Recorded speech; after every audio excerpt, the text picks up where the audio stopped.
a new K-pop group called 1VERSE are set to debut with 2 North Korean members for the first time in history. The relationship between North and South Korea is a unique one, and while K-pop has been gripping fans' attention around the world, North Korea tends to get our attention for totally different reasons. So how does a person escape from North Korea and end up in a K-pop group? How did the group come to be, and what will it mean for North and South Korea's relationship? Will K-pop be the best way to change how the world views North Korean defectors? 1VERSE, or 1VERSE as they're called, is a 5-member pre-debut boy group under Singing Beetle Entertainment, formerly known as SB Boys. The members are Kenny, Hyuk, Nathan, Sok, and Aito. And although their debut date is currently unknown, they've been garnering attention coming up to their debut due to the fact that 2 members are originally from North Korea. Yoo Hyuk, who goes by Hyuk in the group, and Kim Sok, who goes by Sok, are both North Korean defectors.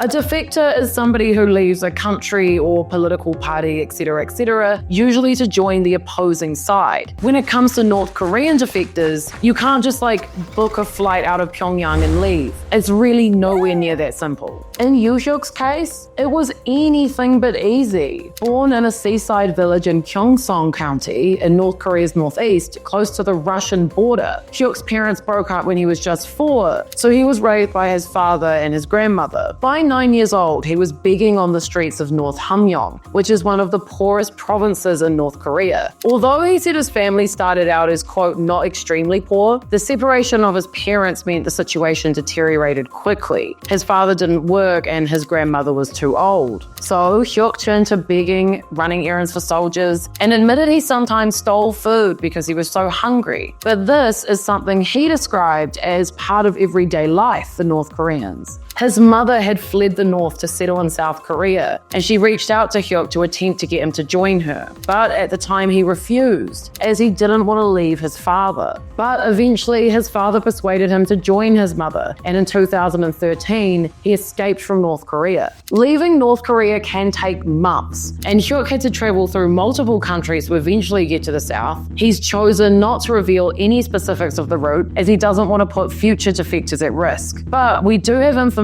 on how this often works. International non-profit organization Liberty in North Korea works to help defectors find routes out of the country. Again, they don't share exact details, but documentaries posted on their YouTube channel give a great insight into just how harrowing the escape journey can be. Another detailed source is a book called The Girl with 7 Names by Hyun-So Lee. She details her escape, and she too went through multiple countries before finding her way to South Korea. I recommend you read this book if you're interested in the details of escape, but a warning, the story is very rough. Hyuk lived with his mother for a year in South Korea before moving to a boarding school, where he struggled with the competitive education system as he had barely finished primary school when he left North Korea. He said writing was his only solace, the only way he could express himself, saying, "I couldn't openly share what I'd been through, but I still wanted to make a record of it." Rap ended up becoming the obvious next step for him, and he began to write rhymes about feeling lonely and missing his father. After high school, he worked part-time jobs to support himself, but an appearance in an educational TV program in 2018 would change his life forever. His background and talent for rap called the attention of one Michelle Cho, a music producer and former employee of SM Entertainment, aka one of the biggest K-pop companies ever. She had since started her own agency, Singing Beetle, and offered Hyuk a spot in her agency as a trainee. It wasn't that simple though, as Hyuk's background had taught him not to trust, and it's unfortunately common for North Korean defectors to be scammed when they get to South Korea. Hyuk said, "I didn't trust Michelle for about a year because I thought she was cheating me. But over time, he realized she was investing way too much time and money for it to be a scam." Kim Sok, the other North Korean member of the group, grew up slightly differently from Hyuk. He came from a relatively better off family, and living close to the border with China meant that he had more access to K-pop or movies through smuggled USBs and SD cards. Life differs drastically in different parts of North Korea, and consumption of foreign media is illegal.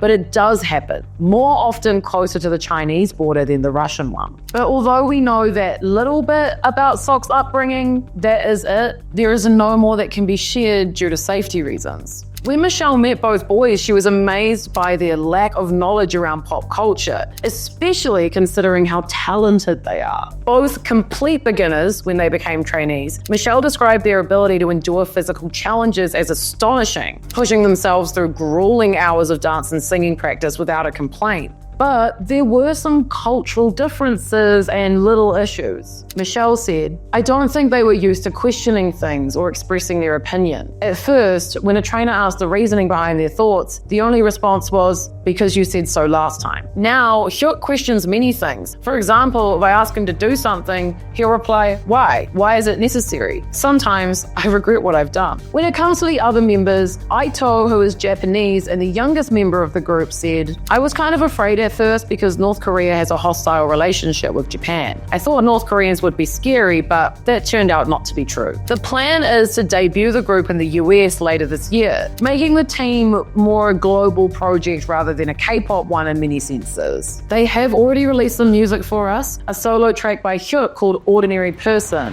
where he refers to himself as the loneliest of the loners. It's a track he wrote and produced, and honestly, it's really good. The group have also released solo covers of top K-pop hits like EXO's Growl, and this video is so cute. It shows member Nathan dancing to Growl throughout the years. It's really sweet. So what does this mean for North and South Korea's relationship? Is this a sign of things improving? Well, look, I'm not going to get into a big political explanation about the situation, but look, coming into 2025, I can't say I think this group will do a lot for reconciliation between the two countries. North Korea's blooming partnership with Russia and South Korea's allyship with the US makes this difficult. But I do think that this group and its members will help change perceptions about North Korea and its defectors worldwide. It's actually really special that we're going to get to experience art and music from a North Korean perspective. One of the most locked down countries in the world. We don't often get to hear from the people. We don't get to feel, experience, and relate to them through art very often, especially in the realm of rap and pop music. And art is the great connector. It's how we find empathy for people we don't understand. It's how we open our minds to concepts and ideas we hadn't previously considered. It's how we make sense of the world around us and the feelings within us. So I personally am very interested in rap music, dance music, and pop from a North Korean defector who describes himself as the loneliest of the lonely. As for the group's future plans, Hyuk hopes that one day his fellow North Koreans can listen to his music. It wouldn't be impossible too. Human rights activists often send leaflets and USBs into the North with South Korean content on them. And in 2018, before a big crackdown on foreign media in 2020, Red Velvet performed Northside for Kim Jong-un. Check out that audience. Calm down, guys. But for now, Hyuk wants to avoid being seen as some sort of critic of North Korea, referring to his homeland only by the upper side, and he will never mention Kim Jong-un in an interview. Hyuk's main motivation, he says, is to prove that defectors can be a success, saying, "Many defectors see an insurmountable gap between themselves and K-pop idols. It's hardly a career option for us. So if I succeed, other defectors might be encouraged to have even bigger dreams. That's why I am trying my hardest." Oh. So while right now we don't know when they're going to debut, the group is stacked with talent, perspective, and commitment. They've got some cute cooking shows up on their YouTube channel as well as those covers, so get in there early if you want. Don't forget to like and subscribe. I explain something every single day, anything interesting, anything from around the internet that's kind of weird and fun. I will explain it to you. You're welcome. Don't worry. I'm so happy to have you here. Also, no one's commented that I got my hair done. No one's pointed out that I got new hair. And that's really upsetting. And everyone should feel bad about it. The silence around my new hair is so loud. So loud.